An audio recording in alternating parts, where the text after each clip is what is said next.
When life spirals, your nervous system tries to protect you by going into overdrive.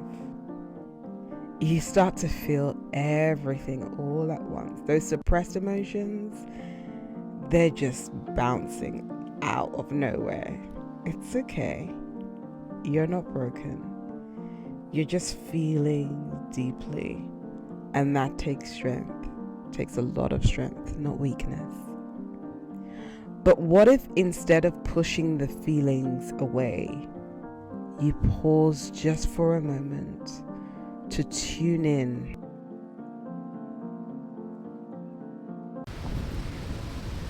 If you feel like your emotions have been driving you wild and they're taking over, almost to the point that you can't do the necessary things that you need to do because your emotions have almost paralyzed you, they have consumed you to the point of stagnancy, well, this video is for you. And even if it's just a situation of you really want to learn to feel, learn how to feel. Many of us haven't given the privilege of actually understanding our emotions on a deeper level.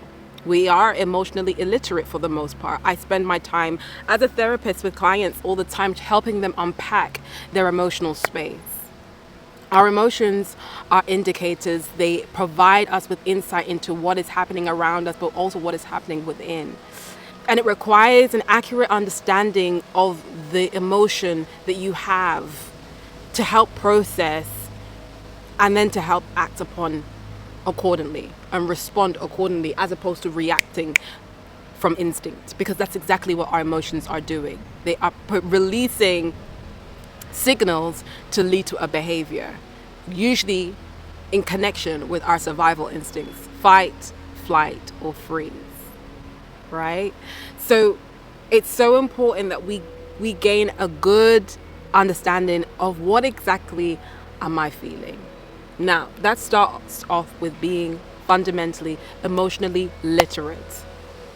Anger, sad, fear, yes, those are some emotional names and terms, but many a times, if we allow ourselves to sit and observe the particular emotion that we are truly feeling, they transcend the basic emotional states that we are all very common with.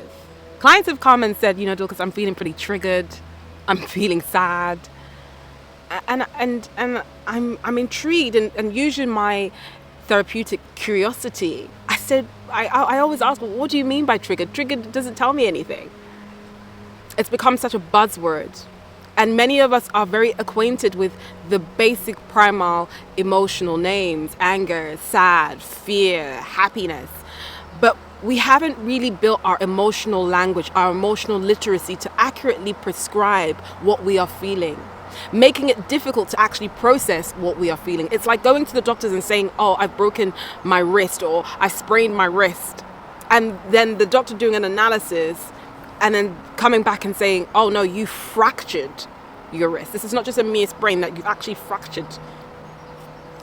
That leads to a completely different treatment than a sprain. And it's the same goes for our emotions. The more acquainted that we become with our emotional states, and the better our emotional literacy and language, the better we are able to process and manage exactly what we are feeling. I've had clients come and say, I'm feeling pretty sad. And I'm like, you're describing despair to me. I hear despair.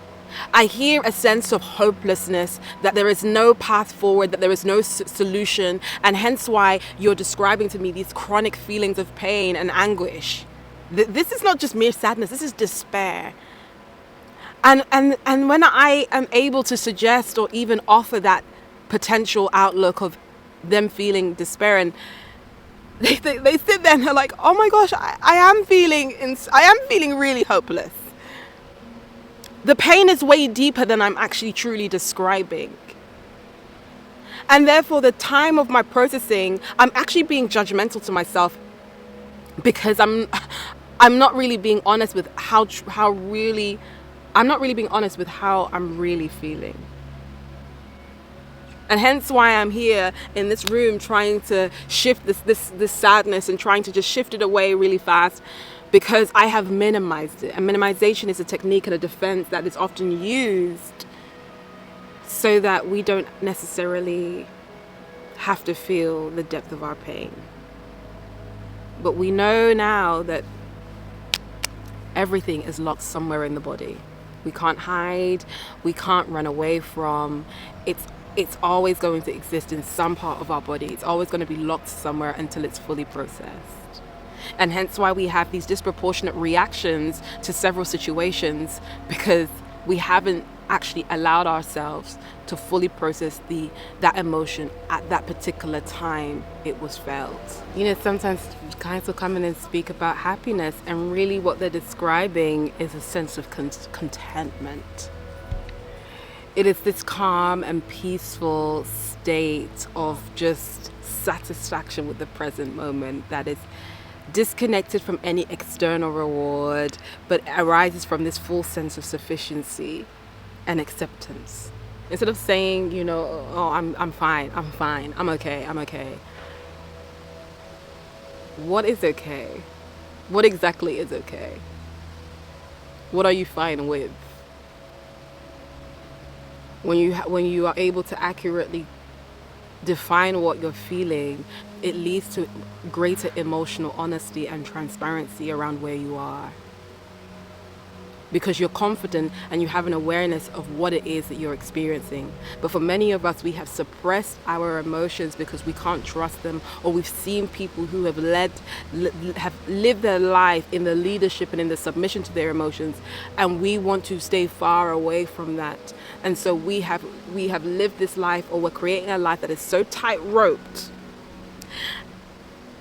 creating almost great barriers around our emotional expression, leading to greater dishonesty in our relationships around how we are truly feeling, because we find our emotions to be a place where there is a lack of safety.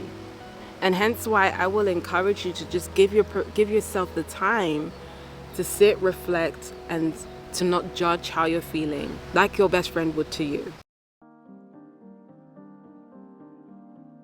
Pause. Take a deep breath in and let it go. This isn't about fixing, it's about noticing. Wherever you are right now, you're safe enough to pause and make space for what's happening inside. Step 2. Name what you feel. Is it anger?